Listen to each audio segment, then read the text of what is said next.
도널드 트럼프 미국 대통령의 지지율이 처참한 수준으로 조사됐습니다. CNN이 발표한 여론조사인데 트럼프 캠프가 왜곡된 조사라며 CNN에 사과 및 정정을 요구했고 CNN은 40년 역사상 처음 있는 일이라며 거부한 상태입니다. 트럼프 측이 상당히 민감한 반응을 보이는데 조사 결과가 가히 충격적입니다. 바이든 민주당 후보 지지율이 2016년 당시 힐러리 민주당 대선 후보도 넘지 못한 50%를 넘어 55%를 달성했고 그에 반해 트럼프 대통령은 무려 14%포인트나 뒤처진 41%에 그친 것으로 나왔기 때문입니다. 또한 백악관 국정 지지율은 지난달보다 7% 하락한 38%로 비슷한 시기 재선에 실패했던 전직 대통령들의 국정 지지율과 비슷한 수준으로 조사되어 미국 내뿐만 아니라 이를 바라보는 국제사회의 시선도 매서운 상황입니다.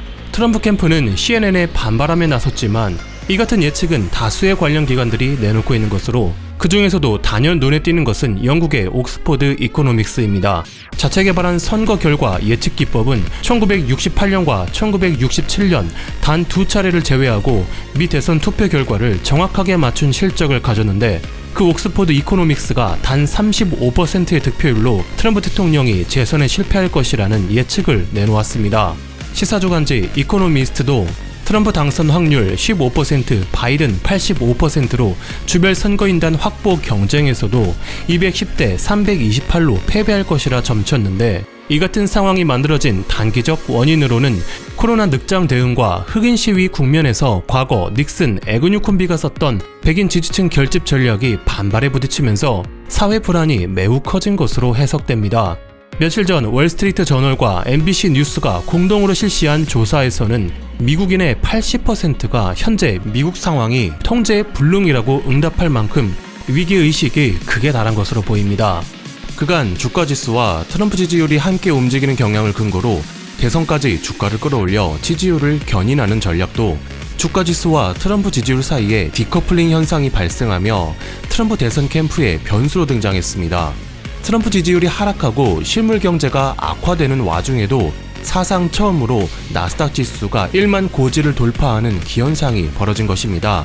현재 일시 하락장이 나온 후 다시 상승하고 있는데 RBC 캐피털 마켓츠 로리 칼바시나 전략가는 보고서에서 6월 들어 대통령 지지율과 지수 사이의 연관성이 사라지고 있으며 이는 그간 친공화당 성향을 보였던 월가와 주식시장이 트럼프로부터 이탈하는 것이라고 주장했습니다. 지수 상승이 더 이상 트럼프의 인기로 연결되지 않고 공화당이 유리한 고지를 점하더라도 월가에 큰 영향을 주지 못하는 상황이 됐다는 겁니다. 트럼프 재선 가능성이 미궁 속으로 빠져들며 각국에 미칠 영향이 주목되는데 먼저 중국은 첫째, 중국, 호주 집중 타격. 중국 관영 매체 글로벌타임즈가 재선에 실패할 대통령과의 무역 협상은 시간 낭비라는 날선 발언을 내는 등 중국 정부는 강경한 모습입니다. 또 호주를 집중 공격하고 있는 것으로 전해지는데 전체 생산량의 3분의 1을 중국이 소비해주고 있는 호주산 소고기의 수입을 중단했고 보리 수입에는 73.6%에 달하는 반덤핑 관세를 부과했으며 호주에서 중국인에 대한 인종차별이 늘고 있다는 이유로 260만 호주 유학생과 140만 여행객에게 호주 입국 자제를 권고했다는 사실이 알려진 것입니다. 호주 싱크탱크 중국 정책소장인 애덤 리는 호주를 본보기 삼아 미국에 가담하는 국가들에게 경고성 메시지를 보내는 것이라는 분석을 내놓았는데 중국이 대공세를 펼치는 데에는 최근 수년간 호주와 중국의 불편한 관계가 배경에 깔린 것으로 2018년 호주가 화웨이 5G를 배제한 데다 남중국해에서는 미군과 함께 군사훈련에 임했고 2017년부터는 호주 내 커지는 중국 영향력에 대항해 탈동조화 전략을 펼쳐 시드니 대학의 최근 보고서에 따르면 중국의 대호주 투자가 13년 만에 58.4% 감소한 4,800억으로 최저치를 기록했습니다. 지난주에는 호주가 중국인 투자를 견제하는 목적으로 보이는 외국인 투자법 개정 또한 공개하여 11일 중국 상무부 대변인 가오펑이 외국인 투자자들의 합법적 권리를 보장하라고 비난하는 등 양국 간의 거리가 급속도로 멀어지고 있는 것입니다. 전문가들은 트럼프 재선 실패가 중국으로선 신냉전으로 이어지는 최악의 결과를 피하는 것이 되겠지만 바이든 대통령이 되어도 미중 갈등은 여전할 것이라는 의견을 내놓고 있는데 트럼프 재선 실패를 전망하는 중국이 미국 정권 교체기에 맞춰 포위망을 돌파하기 위한 각계격파 등 모종의 움직임을 보일 것이라는 의견이 나오고 있습니다. 둘째, 북한의 미래는 현재 대북 전문가들 사이에서는 북한 내부가 상당히 심각한 사태에 직면해 있을 것이라는 견해가 나오고 있습니다. 김정은은 하노이 회담 당시에도 시간이 없는데 라며 다급한 속내를 비치기도 했는데 유엔 안보리 대북 제재 결의안과 미국의 압박, 코로나까지 덮치면서 식량난에 직면했다는 것입니다. 중국 세관 당국에 의하면 3월 북중 수출액은 96% 줄은 약 7억 5천만 원으로 9일 토마스 유엔 북한인권특별보좌관이 북한의 영양실조 문제가 악화됐고 약값도 폭등했다며 유엔 안보리의 대북 제재를 재고해야 한다는 성명을 내기도 하여 북한 내 심각한 상황을 짐작해 볼 수 있습니다. 이에 미국의 정권 교체가 북한에 도움이 될지 궁금해집니다. 결론적으로 말하면 바이든이 당선되어도 현상 유지 또는 더 악화될 상황이 예상되고 있습니다. 핵심 포인트는 바이든의 대북 외교 성향으로 한때 톱다운 외교를 구사하며 수차례 정상회담을 진행하고 미 대통령으로서는 최초로 군사분계선을 넘기도 했던 트럼프와는 달리 바이든은 기존의 바텀업 외교를 고수할 것이라 말했으며 트럼프 행정부의 대북 정책에 관해서는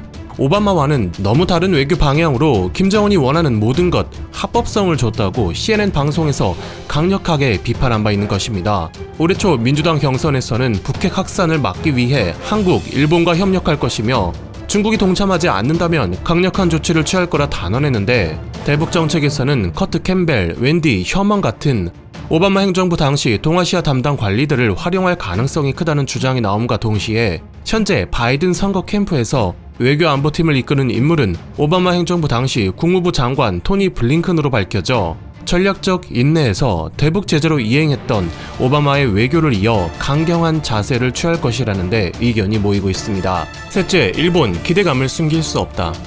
일본의 경우에는 민주당 바이든 후보가 대통령이 되는 것이 상당히 환영할 만한 상황이 된다고 할 수 있겠습니다. 과거 민주당 빌 클린턴 집권 당시 일본과의 무역 적자를 해소하겠다며 나선 백악관에 구체적인 수치 목표까지 제시당하며 압박받은 바 있는 일본은 오바마 당선 시 아소다로 당시 일본 총리가 정상회담을 추진하고 G20에서는 궁지에 몰린 달러 기축통화 지위 유지에 지지 의견을 보내는 등 많은 공을 들인 바 있습니다. 우연히 이름이 겹친 어촌마을 오바마에서는 오바마 당선의 지지를 보내는 축제를 열며 국민들 사이에서도 오바마의 지지율이 92.2%를 기록하여 거대한 우호 여론이 형성된 바 있는 일본의 노력은 그 결과로서 중국의 군사적, 경제적 팽창을 견제한다는 목적으로 오바마로부터 일본의 집단 자위권 행사와 유엔 안보리 상임이사국 가입 지지를 이끌어냈으며 자동차 부품의 대미 수출 관세 2.5% 또한 10년 내 폐지하기로 합의 보는 등 다방면에서 협력 체제를 구축한 바 있습니다. 따라서 2016년 트럼프 대선 시 일본은 당연히 민주당 편에 섰다는 의견이 지배적인 것으로 감정을 숨기지 않는 트럼프가 일왕을 대하는 태도에서부터 일본 사회에 커다란 충격을 안겨주기에 충분했습니다. 북한 비핵화 회담 시에는 빌 클린턴 시절 만들어진 재팬 패싱이라는 말이 재등장했고 관계 개선을 위해 많은 노력을 했음에도 미국이 중국에 팔지 못한 옥수수 250만 톤을 일본이 강매당하는 등 농락당하는 장면도 연출되어 이번 미국 대선은 일본으로서도 큰 의미를 가지며 최근 들어서는 미국, 영국이 주도하는 홍콩 국가보안법 반대 성명에는 불참하고 독단적으로 G7 내 성명을 추진하는 과감한 행동을 보이는 등 이미 트럼프가 레임덕에 빠진 것으로 판단한 행보를 보이고 있습니다. 넷째, 한국, 오바마 시대로 돌아가나.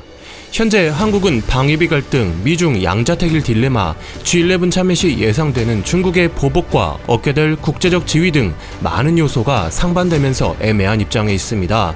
트럼프가 재선된다면 입장을 명확히 해야 할 순간이 찾아올 것이며 중국의 보복을 감내해야 할 개연성이 높은데 13일 이에 관해 폼페이오 국무장관에게서 최근 중국이 영국 HSBC 은행에 보복 위협을 했을 때 영국을 돕기 위해 무엇이라도 할 준비가 되어 있다고 한 발언은 한국에도 해당된다는 멘트가 나왔습니다. 이것에는 지난 사드 보복 때 미국의 행동을 떠올리지 않을 수 없겠습니다만 경제적 이해득실을 확실히 따지는 트럼프의 충동적이고 과감한 방식은 동아시아 외교적 측면에서는 오바마보다 호평을 받았던 것도 사실이라고 할 수 있겠습니다. 북핵 문제에 파격적인 시도를 하여 한때 한반도에 평화의 훈풍이 불었고 오바마처럼 일본을 특별 취급하지 않았으며 재팬 패싱이라는 말이 나올 정도로 북풍몰이를 원하는 일본의 불필요한 간섭에 응하지 않은 행보를 보인 것입니다. 동북공정 논란, 기술 탈취, 주요 산업의 경쟁자로 등장한 중국에 한국인의 반중 감정이 큰 상황에서 바이든 당선 시 트럼프의 대중 강경책의 행방이 궁금해집니다. 현재 바이든 선거 캠프에서 내세우는 슬로건은 트럼프 이전으로의 복귀로 알려졌습니다. 트럼프 집권 초부터 문제로 부상했던 고립주의, 자국 우선주의로 인한 병폐를 이른바 복원주의자로서 회복시키겠다는 겁니다. 외교에서는 실무진을 활용한 전통적인 외교 방식을 추구할 것으로 전망되는데 전면에 나서서 종횡무진하던 트럼프보다 안정적인 외교를 추진할 가능성이 큽니다.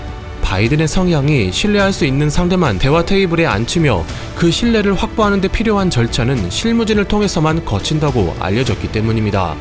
G11, 세판짜기, 철회, 파리 기후협약, WHO 재가입 등 트럼프의 급진적인 정책들이 수정되리라 보이는데 바이든 당선 시 외교정책에 큰 영향을 미칠 것으로 판단되는 2021 민주당이라 불리는 그룹에서 바이든 치하에서는 큰 변화를 바랄 수 없다는 주장이 나와 주목됩니다.